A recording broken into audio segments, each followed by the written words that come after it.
Oops, forgot your ticket. Go home, maybe next trip. Sarah's voice was sweet as sugar, but her eyes held the satisfaction of a cat who just cornered a mouse. Standing there at JFK Airport, surrounded by families heading off to their dream vacations, I felt the blood drain from my face as the reality hit me. $33,000. That's what I'd paid for this family trip to Paris, and they'd planned to ditch me all along. If you're watching this, subscribe and let me know where you're watching from. My name is Linda Walker, and at 68 I thought I'd seen every kind of betrayal family could dish out. I was wrong. 2 months ago, when my son Michael suggested a family vacation to celebrate the holidays, I'd been over the moon. Mom, wouldn't it be amazing if we all went to Paris together? The kids would love it. And Sarah's always wanted to see the Eiffel Tower. The way he said it, so casual, so loving. I never questioned who would pay. I just opened my checkbook like I always did. Sarah, my daughter-in-law, had volunteered to handle all the bookings. Leave everything to me, Linda. I have experience with international travel. She'd smiled, that perfect smile of hers, the one that had fooled me for 16 years of marriage to my son. I'd handed over my credit card information without a second thought. Hotels, tour, flights for 5 people, everything first class because we want this to be special. Standing at the departure gate, watching my son avoid eye contact while Sarah explained how there had been a mix-up with my reservation, I realized the truth. The reservation hadn't been mixed up. It had never existed. They'd taken my money, planned their dream vacation, and never intended for me to be part of it. My grandson, Jake, 14 years old, looked mortified. My granddaughter Emma, 16, was staring at her phone, pretending this wasn't happening. There must be some mistake, I said, though deep down I knew there wasn't. Sarah shrugged, her designer carry-on slung over her shoulder. These things happen with international flights. You understand, right? We can't miss our connection. That's when I understood exactly what kind of game they'd been playing, and decided it was time to change the rules. 3 months earlier, I'd been sitting in my garden in Westchester, enjoying my morning coffee when Michael called. Mom, I have an idea that might sound crazy, but hear me out. He'd always been a charmer, my Michael. Even as a little boy, he could talk his way into extra cookies or a later bedtime. At 42, that charm had evolved into something more calculated, though I'd been too much of a loving mother to see it clearly. Sarah and I were talking, and we realized the kids are getting older. Emma's going to college in 2 years. Jake's growing up so fast. We want to create some family memories before they're too busy with their own lives. His voice had that wistful quality that always made me want to fix whatever was wrong. What would you think about all of us taking a trip together somewhere really special?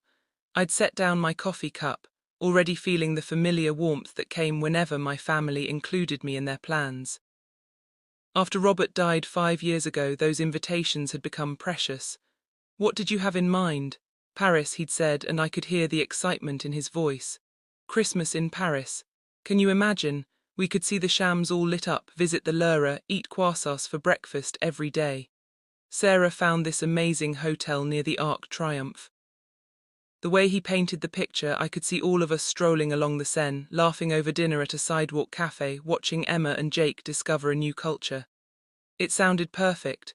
Too perfect, my practical side whispered, but I shushed that voice. This was my family wanting to spend time with me.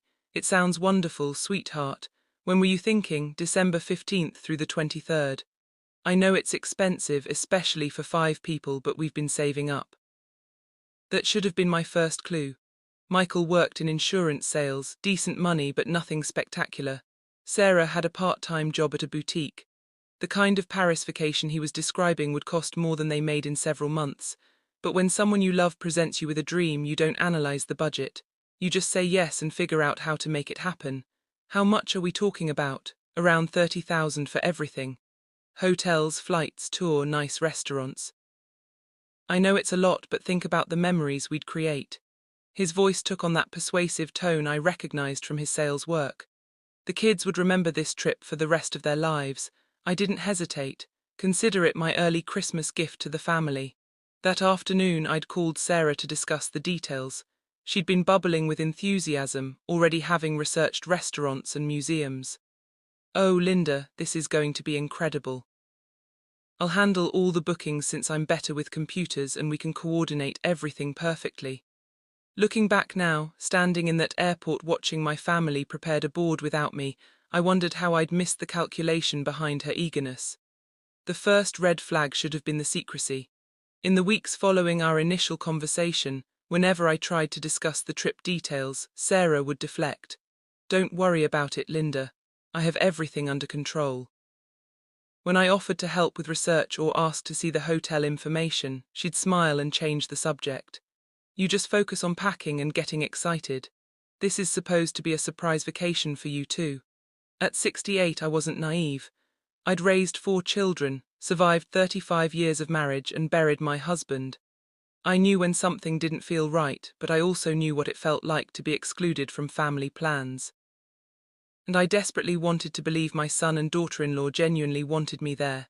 The second red flag came 2 weeks before departure. Sarah had called to ask about my passport, just making sure it's current for international travel. When I told her it was, she'd paused. "Could you send me a photo of it for the airline reservations?" I'd taken a picture and texted it immediately, proud of my technological competence with my smartphone. 3 days later, she'd called again. "Linda, there's been a slight change. The hotel we originally booked was overbooked, so I had to switch us to a different one. Still beautiful, still in a great location, just a different confirmation number." She'd rattled off some numbers that I'd dutifully written down, though something in her tone felt rehearsed. The third red flag was the biggest one, and I almost missed it entirely. Last Thursday, exactly 1 week before our departure, I'd driven to the mall to pick up some last-minute items for the trip. Coming out of Macy's, I'd spotted Sarah across the food court, deep in conversation with her sister, Rebecca. Nothing unusual about that, except for what I'd overheard as I approached their table. "I still can't believe you're actually going through with this," Rebecca was saying. "It's cruel even for you." Sarah had laughed, the sound sharp and bitter. "She'll get over it. Besides, someone needs to teach her that money doesn't buy you a place where you're not wanted." I'd frozen behind a pillar, shopping bags heavy in my hands as the words sank in. Rebecca had shaken her head. "But $30,000, Sarah, that's a lot of money to take from someone." "Think of it as a lesson in boundaries," Sarah had replied. "She'll finally understand that throwing money at every situation doesn't make her indispensable." I'd backed away slowly, my heart pounding, and spent the rest of the week trying to convince myself I'd misunderstood. They couldn't be planning what it sounded like they were planning, not my own family. But standing at that airport gate, watching Sarah's smug expression as she delivered her perfectly rehearsed lines about the forgotten ticket, I knew I'd heard exactly what I thought I'd heard. The old Linda would have burst into tears, begged them to find a solution, maybe even offered to pay for another ticket on the spot. But something had shifted during that week of knowing the truth. The woman standing in JFK Airport wasn't the same pushover who'd been writing checks for family emergencies for the past 5 years. "You know what, Sarah," I said, keeping my voice calm and pleasant, "these things do happen." I turned to Michael, who was studying his boarding pass with suspicious intensity. "Have a wonderful time in Paris, sweetheart. I hope it's everything you dreamed it would be." The taxi ride back to Westchester gave me exactly 47 minutes to plan my response. Not my reaction, my response. There's a difference between the two that most people my age have learned the hard way. A reaction is emotional, impulsive, something you regret later. A response is calculated, purposeful, and infinitely more satisfying. By the time we pulled into my driveway, I knew exactly what I was going to do. Inside my house, I made myself a cup of tea and sat down at my kitchen table with my laptop. If Sarah thought she was tech-savvy enough to outmaneuver a woman who'd been managing household finances since before she was born, she was about to learn otherwise. My late husband, Robert, had been an accountant, and 40 years of marriage had taught me the importance of keeping meticulous records. I opened my email and located every confirmation number, every booking reference, every receipt that Sarah had sent me over the past 3 months. Hotel reservations, flight confirmations, tour bookings, restaurant reservations, even tickets to a show at the Moulin Rouge. Everything booked in my name, everything paid for with my credit card, everything completely within my legal right to modify or cancel. The hotel reservation was first. The Hotel Plaza Ain, 5 nights, 2 adjoining suites, $3,800 total. I called their reservation line and after being transferred twice, reached a delightfully helpful woman named Marie.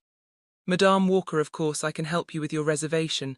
You wish to modify your booking." Her English was accented but clear. "Actually, I need to cancel completely.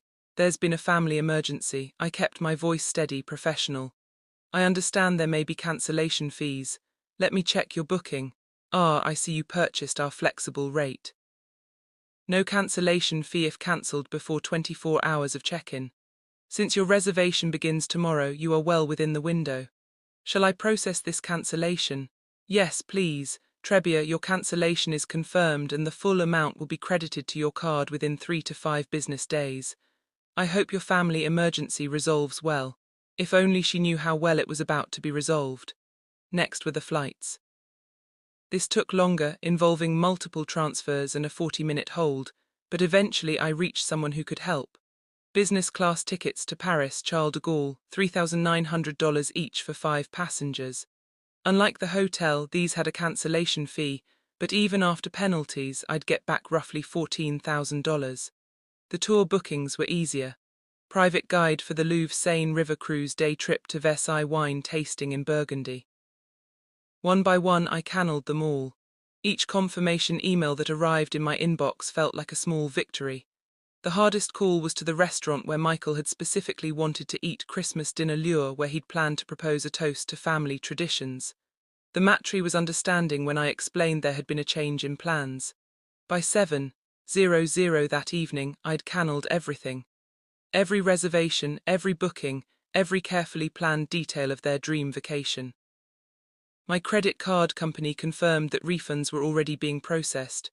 Now came the best part. I opened a new document on my laptop and began typing. "Dear Michael and Sarah, I hope your flight to Paris was comfortable. By now, you've probably arrived at the Hotel Plaza A only to discover that your reservation has been cancelled." I paused in my typing, imagining their faces when they realized what had happened. Then I continued, "Since you clearly didn't want me on this family vacation, I assumed you also didn't want my money funding it. I've taken the liberty of cancelling all the reservations I paid for. Hotels, flights home, tour, restaurant reservations, even your tickets to the Moulin Rouge. Consider it a lesson in consequences. You see, when you take $33,000 from someone while planning to humiliate them, you should probably make sure they can't undo your plans with a few phone calls. I may be 68, but I'm not the foolish old woman you clearly think I am. The hotel has confirmed your checkout for this morning. Your return flights have been cancelled, though you're welcome to purchase new ones at current rates." I checked, and last-minute flights home during peak holiday season run about $4,000 each. "I hope you brought extra credit cards. Don't bother calling me begging for help. My phone will be turned off for the next week while I enjoy a lovely station in the comfort of my own home, spending the refunded money on myself for once. Perhaps next time you'll think twice before treating family like an ATM with feelings. Merry Christmas from snowy New York. Mom, P.S. I've tucked this note into Sarah's makeup bag. By the time you find it, you'll have already discovered that your dream vacation has become a very expensive nightmare." I printed the note on my good stationery, folded it carefully, and smiled. Earlier that afternoon, while they were going through security, I'd slipped back to their departure gate and found Sarah's carry-on where she'd left it under Michael's chair. It had taken exactly 30 seconds to unzip her makeup bag and tuck the note inside. The beauty of my plan wasn't just the cancellations, it was the timing. They'd discover the hotel problem first, probably attributing it to some computer error. They'd waste hours at the front desk making phone calls trying to sort out what they'd assume was a mistake. Only when Sarah opened her makeup bag later that evening would they understand this wasn't an accident. I poured myself a glass of wine and called my best friend Bate. We'd known each other since our children were in elementary school together, and she was the only person who'd seen through Sarah's sweet act from the beginning. "Linda, how was your flight? Are you calling from Paris?" "I'm calling from my kitchen in Westchester," I said, unable to keep the satisfaction out of my voice. "What happened? Don't tell me they cancelled the trip." "Oh, the trip wasn't cancelled, I just wasn't invited to participate in it. Apparently, being the financier didn't guarantee me a seat on the plane. The silence on Bates' end lasted exactly 3 seconds before she exploded. They did not leave you at the airport. Please tell me you're joking. They left me at the airport. But don't worry, I made sure their vacation will be memorable for all the wrong reasons. I told her everything. The overheard conversation, the airport humiliation, and my afternoon of systematic reservation cancellations. By the time I finished, Bate was laughing so hard she was crying. Linda Walker, you magnificent woman. I've been waiting 16 years for you to stand up to that manipulative little witch. I should have done it sooner. The important thing is you did it now. How do you feel? I considered the question seriously. How did I feel? Free, I said finally. For the first time in years I feel completely free. That night I slept better than I had in months. The first text arrived at 2:47 a.m. my time, which meant it was 8:47 a.m. in Paris. I knew this because I'd been lying awake, unable to sleep despite my earlier exhaustion, checking my phone every few minutes. When it finally buzzed, I felt a jolt of satisfaction that was better than caffeine. Mom called me immediately. There's been some kind of mistake with the hotel. Michael's message was followed 30 seconds later by another one. They're saying our reservation was cancelled. We're standing in the lobby with our luggage and 2 crying kids. I turned my phone face down and went back to sleep. The next barrage came 2 hours later. 7 messages in rapid succession, each one more frantic than the last. The hotel manager won't help us. We can't find another room anywhere. Do you know what happened with the booking? This isn't funny anymore. The kids are exhausted and scared. Please just call me back. I made myself breakfast instead. Pancakes from scratch the way Robert used to like them. Extra butter, real maple syrup, fresh strawberries. I ate slowly, savoring each bite while my phone continued to buzz against the kitchen counter. Around noon, Sarah's number appeared on my screen. I let it go to voicemail, then played the message on speaker. Linda, her voice was tight with controlled fury. I don't know what game you think you're playing, but this needs to stop right now. We're in a foreign country with 2 children and we need somewhere to stay. Whatever problem you have with us can be discussed when we get home. But right now, we need you to fix this. The entitlement in her voice was breathtaking. Even now, even after being caught in their scheme, she still expected me to solve their problems. The next voicemail came from Emma, my 16-year-old granddaughter. Her voice was shaky, younger than her years. Grandma, I don't understand what's happening. Dad won't tell us anything and Mom's been crying. We're sitting in some cafe and everyone looks scared. Could you please call us back? I miss you. That one almost broke my resolve. Almost. But I reminded myself that Emma's parents had put her in this situation, not me. They'd chosen to use my money for a vacation they never intended me to enjoy. And now they were experiencing the consequences of that choice. By evening, the messages had become desperate. Michael's voice cracked as he explained they'd found a small hotel in a questionable neighborhood for 3 times the normal rate. Mom, please, I know you're angry, but the kids don't deserve this. We're scared. We're running out of money and we don't know what to do. I turned my phone off and spent the evening wrapping Christmas presents for my neighbor's children. Real presents bought with care and thought, not money thrown at a problem to make it disappear. The next morning I turned my phone back on to find 43 missed calls and 17 voicemails. The progression told a story. Confusion, then panic, then fury, then desperate pleading. The final message was from Sarah and her voice was pure venom. You vindictive old, I hope you're happy. We're stuck in Paris with no money and no way home, and it's all because you couldn't handle being left out of one little trip. This is exactly why nobody wants you around. You're toxic, selfish, and pathetic. Don't expect to see your grandchildren again when we get back. I deleted the message and made myself another cup of coffee. Sarah had just revealed her true self completely, and I'd captured it all on voicemail. Sometimes the best response is giving people enough rope to hang themselves, but her threat about the grandchildren had hit its mark. That evening, as I sat in my living room watching the snow fall outside, I wondered if my moment of satisfaction had cost me the relationship with Emma and Jake. That's when my phone rang one more time, and I saw a number I didn't recognize. The unknown number turned out to be Emma calling from the hotel lobby phone because Sarah had confiscated her cell phone. My granddaughter's voice was small and scared, nothing like the confident teenager I knew. Grandma, I'm sorry to bother you, but I'm really confused about what's happening. She spoke in whispers, clearly trying not to be overheard. Mom and Dad keep arguing about money and hotels, and Dad looks like he might cry. Mom threw her phone across the room and now it's broken. I closed my eyes, feeling the weight of what I'd set in motion. Are you safe, sweetheart? Are you somewhere warm with food? We're in this tiny hotel room with 2 beds and no heat. The bathroom smells weird and there's mold on the ceiling. Mom bought bread and cheese from a corner store because she said, we can't afford restaurants anymore. Emma's voice cracked. Jake asked if we did something wrong and Dad just stared at the wall. The old Linda would have caved immediately, would have called the nearest luxury hotel and booked them a suite.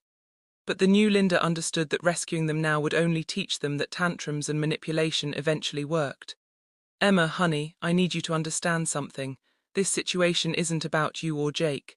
It's about choices your parents made without thinking about the consequences. But what choices? What happened to our hotel? Dad keeps saying there was a computer error. But Mom keeps screaming about how you ruined everything. Smart girl. At 16 she was already seeing through her parents' lies. Your mother and father planned this vacation using my money, but they never intended for me to come with you. They left me at the airport in New York. The silence stretched so long I thought the call had dropped.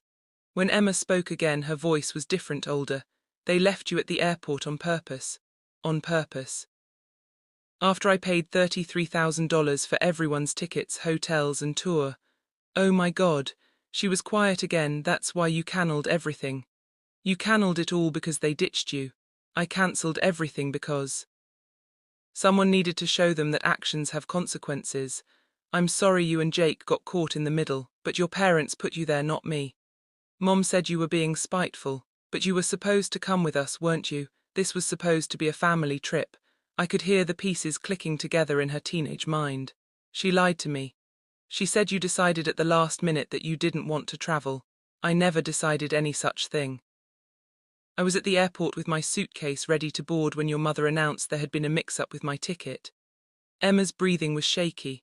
I'm so sorry, Grandma, I didn't know. Nobody told us what really happened. A pause. Are we going to be stuck here? That depends on what your parents decide to do. They'll figure something out. I hoped I sounded more confident than I felt. I have to go. Mom's coming back from the front desk and she looks really angry. Emma's voice dropped to barely a whisper. I love you, Grandma. I'm sorry they were so mean to you. The line went dead and I sat in my quiet house feeling the full weight of what I'd done. My grandchildren were innocent victims in this mess, and seeing them suffer because of their parents' greed and my revenge was harder than I'd anticipated. But sometimes the only way to teach bullies a lesson is to stop enabling their behavior, even when innocent people get hurt in the process. The next 3 days passed in relative silence. No frantic calls, no desperate voicemails, no angry threats, just the occasional text from Emma sent when she could sneak access to the hotel's computer updating me on their situation. They'd moved to an even cheaper hotel. Sarah had attempted to charm the American embassy into helping them, but diplomatic staff weren't in the business of solving vacation, funding problems for entitled Americans. Michael had tried calling his boss for an advance on his salary. But being told, your son-in-law abandoned his mother at the airport didn't exactly inspire generosity. Sarah's sister, Rebecca, the same one who'd questioned the morality of their plan, had refused to wire money for return flights. You made your bed, had been her exact words. According to Emma, I spent those 3 days doing something I hadn't done in years, focusing entirely on myself. I rearranged my living room furniture, finally hanging the paintings I'd bought months ago, but never found time to display. I called old friends I'd neglected while managing family crisis. I even started reading a novel for pleasure instead of the investment magazines and financial planning books that usually filled my evenings. On Wednesday evening, as I was enjoying a glass of wine and watching the snow fall in my backyard, my doorbell rang. Through the peephole I saw Bate holding a bottle of champagne and grinning. I brought reinforcements, she announced when I opened the door. We're celebrating your newfound backbone. We settled in my living room with the champagne and a plate of cheese and crackers. Bate had been following the saga through my updates, and she was practically glowing with vicarious satisfaction. Have you heard anything today? She asked. Emma managed to send an email from the hotel lobby. Apparently, Michael spent the morning at the airport trying to negotiate standby seats on flights home. The cheapest options are still $3,000 per person because it's peak holiday season. Bate nearly choked on her champagne. $15,000. They'd need to pay $15,000 to get home unless they want to stay in Paris until after New Year's when prices drop. But from what Emma described, their current accommodation wouldn't survive that long without causing some kind of international incident. This is better than Christmas morning. Bate laughed. I'm sorry. I know they're your family, but watching Sarah finally face consequences for her behavior is deeply satisfying. I had to admit I agreed, though the grandchildren's involvement still bothered me. Emma seems to be handling it better than Jake. She's old enough to understand what really happened. But Jake keeps asking why Grandma doesn't love them anymore. He'll understand when he's older. Right now he's seeing his parents' choices play out, and that's a valuable lesson even if it's painful. We were interrupted by my phone ringing. The display showed Michael's number and I hesitated. Bate raised an eyebrow. Are you going to answer it? I let it go to voicemail. Whatever he had to say, I could listen to it on my own terms. The message was different from his previous desperate pleas. His voice was calm, measured, almost businesslike. Mom, I know you're screening my calls and I don't blame you. What we did was wrong, inexcusably wrong. Sarah convinced me it was just a harmless way to take a family vacation without complications. But leaving you at the airport was cruel, and using your money to do it was theft. Bate leaned forward, clearly impressed by this change in tone. I'm calling because I want you to know that I've figured out a way to get us home. I won't ask you for money, and I won't ask you to fix what we broke, but I need you to know that Emma and Jake had nothing to do with this plan. They thought you were coming with us until the very last minute. When we get home, Sarah and I will face whatever consequences you think are appropriate, but please don't punish the kids for our mistakes.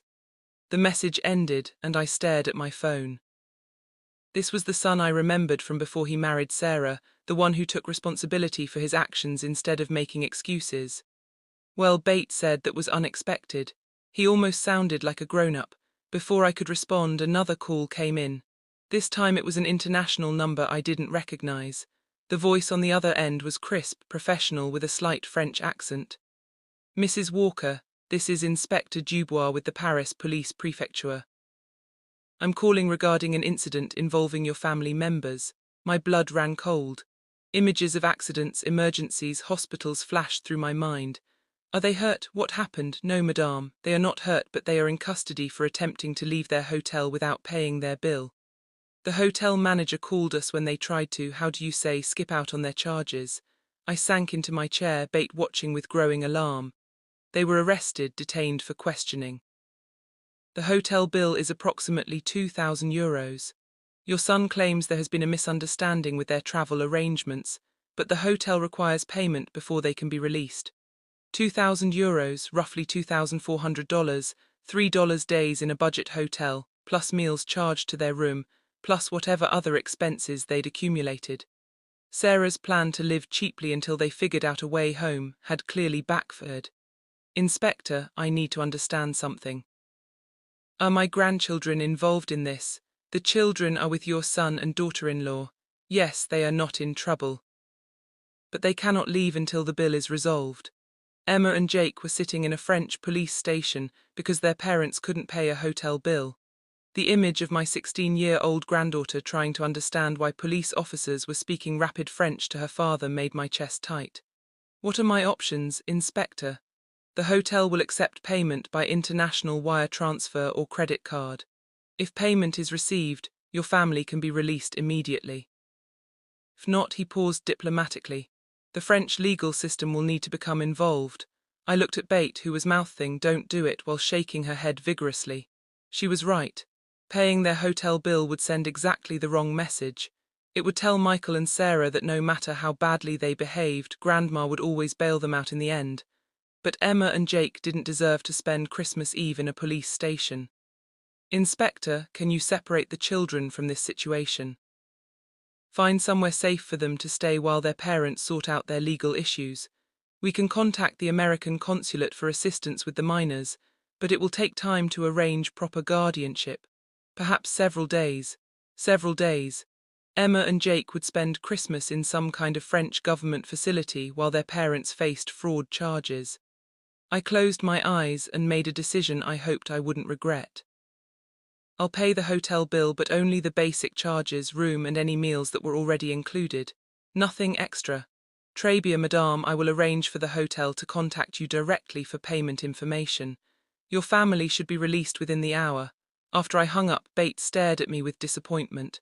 Linda, you just rewarded their terrible behavior. I saved my grandchildren from spending Christmas in French social services. There's a difference.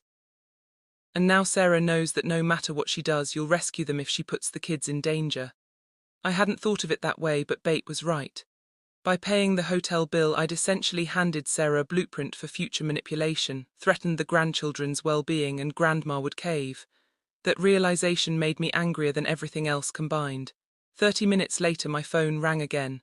Michael's voice was subdued, grateful but also wary. Mom, thank you. I know we don't deserve your help after what we did. You don't. I paid that bill for Emma and Jake, not for you and Sarah, I understand, and I want you to know that we found a way home. My boss agreed to advance me enough money for economy flights tomorrow. We'll be back in New York by Christmas Eve. Good. I paused, choosing my words carefully. Michael, when you get home, you and I need to have a very serious conversation about boundaries and about the difference between family support and financial exploitation. I know you're right about everything. Sarah threatens to keep the grandchildren away from me. That threat ends now. If she tries to use Emma and Jake as weapons against me, she'll discover exactly how serious I can be about protecting what matters to me. The silence on his end told me he understood, but I had a feeling the real confrontation was still to come. They returned to New York on Christmas Eve, and I spent Christmas Day alone by choice. I'd received tentative invitations from neighbors and friends, but I wanted the quiet to think about what came next. The woman who'd written those checks for years without question was gone. The woman who'd canned a $33,000 vacation in an afternoon was still figuring out who she wanted to be. The day after Christmas, Emma called. She was at home, and from the sound of her voice, she'd been crying. "Grandma, can I come see you? Just me, not my parents." "Of course, sweetheart, do you need me to pick you up?" "Mom said she'll drive me over, but she wants to talk to you first." I almost laughed. Sarah wanted to talk to me. After everything that had happened, she still thought she could manipulate her way back into my good graces. "Tell your mother she can drop you off, but I'm not interested in talking to her right now." An hour later, Sarah's car pulled into my driveway. I watched from my window as Emma got out. Then Sarah rolled down her window and called out, "Linda, we need to talk." I opened my front door and stepped onto the porch. "We have nothing to discuss, Sarah." "You nearly destroyed our family," she shouted across my front yard. "Do you have any idea what you put us through? The audacity was breathtaking. I put you through. You stole my money and left me at the airport. We weren't stealing anything. We were giving you what you always claim you want, more family time." Emma had been standing frozen between us, but now she walked toward the house. "Mom, just go, you're making it worse." "Emma, get back in this car right now." "We're not done talking about this." I stepped forward. "Emma is 16 years old and she's welcome to visit her grandmother anytime she wants." "Drive away, Sarah. You can't turn my children against me. I haven't turned anyone against you. You've done that yourself." I put my arm around Emma's shoulders. "Emma, go inside and make yourself some hot chocolate. Your mother was just leaving." Sarah sat in her car for a full minute, engine running, glaring at us. Finally, she drove off with a screech of tires that I'm sure my neighbors appreciated. Inside, Emma collapsed on my sofa and started crying in earnest. "Grandma, they've been fighting non-stop since we got home. Dad keeps apologizing to Mom for letting you embarrass the family. And Mom keeps screaming about how she's never been so humiliated in her life." I handed her a box of tissues.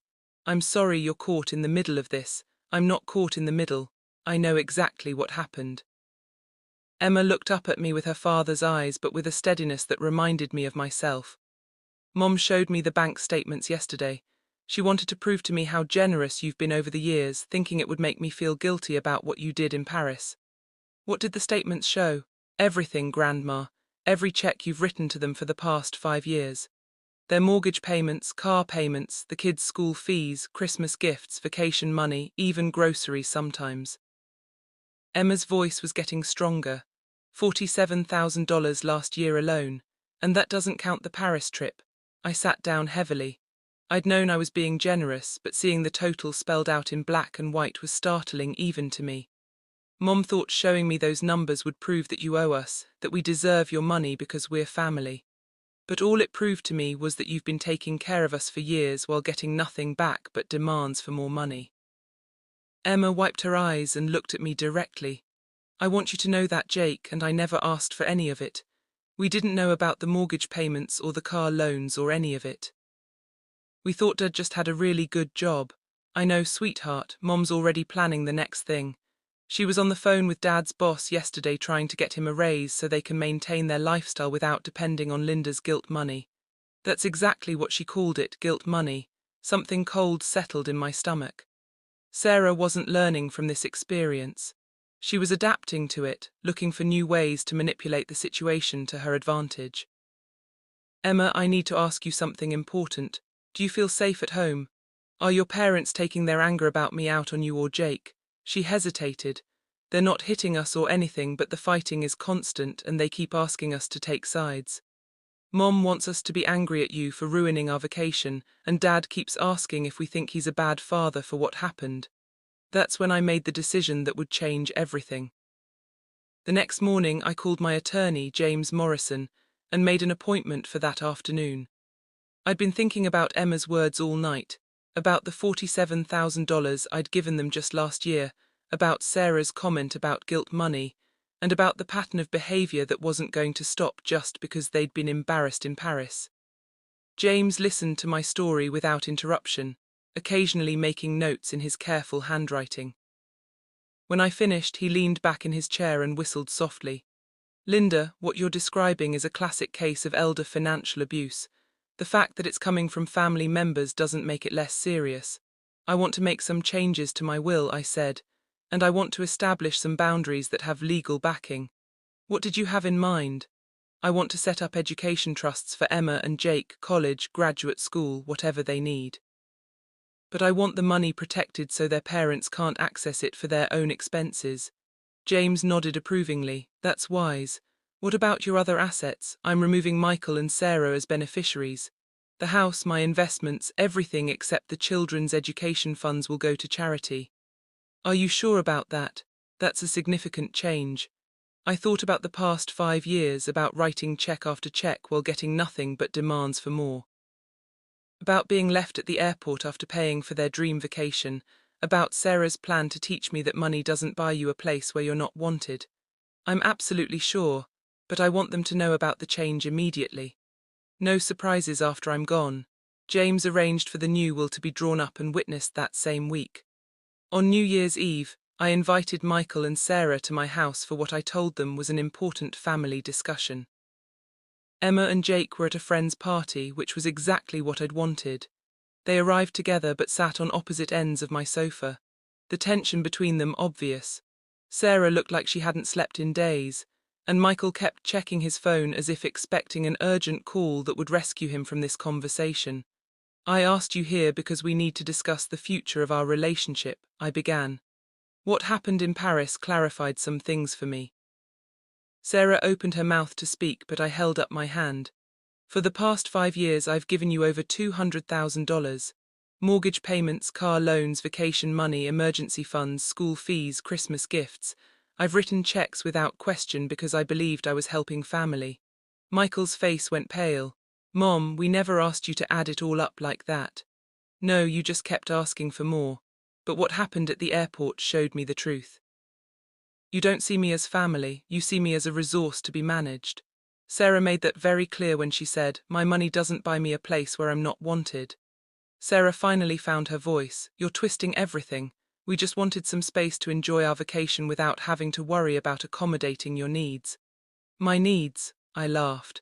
Sarah, I'm 68 years old, not 98. I don't need assistance walking or eating or using the bathroom. The only accommodation you would have needed to make was treating me with basic respect and including me in the family vacation I paid for. I reached for the envelope James had prepared. Since you've made it clear that my financial support doesn't earn me a place in this family, I'm withdrawing that support permanently. I handed Michael the letter. This is notice that there will be no more mortgage payments, no more car loans, no more emergency funds. You're both adults with jobs. You can support yourselves. Michael scanned the letter, his eyes widening. Mom, you can't just cut us off entirely. I'm not cutting you off. I'm treating you like the independent adults you claim to be. Sarah snatched the letter from Michael's hands. As she read, her face went through several emotions: confusion, disbelief, and finally fury. You changed your will, she said flatly. You're leaving everything to charity. Emma and Jake will have their education fully funded through trust accounts you can't touch. Beyond that, my assets will go to organizations that actually value what I have to contribute. The room erupted. Sarah started screaming about ingratitude and manipulation. Michael tried to mediate while simultaneously pleading for me to reconsider, but I sat calmly in my chair, watching them realize that their ATM had permanently closed. Finally, Sarah played her last card. Fine, if that's how you want it, you'll never see Emma and Jake again. We're done with your games, I smiled. Sarah, Emma is 16 and Jake is 14. In less than 2 years, Emma will be 18 and can make her own decisions about seeing me. Jake will follow soon after. Are you really willing to spend the next few years being the mother who kept them from their grandmother over money? The fight went out of her then. She knew as well as I did that turning the children against me would only turn them against her. 6 months later, I'm sitting in my garden enjoying my morning coffee and reading a letter from Emma. She's starting college in the fall, her tuition fully paid by the trust I established. Jake calls me every week to tell me about his soccer games and his latest art projects. Michael and I have a polite but distant relationship built on mutual respect rather than financial dependency. Sarah and I don't speak at all, which suits us both perfectly. I learned something important at 68 years old. The people who truly love you will find a way to show it without requiring payment. Everyone else is just presenting you with bills, and I'm done paying for love that was never real in the first place. Thanks for listening. Don't forget to subscribe and feel free to share your story in the comments. Your voice matters.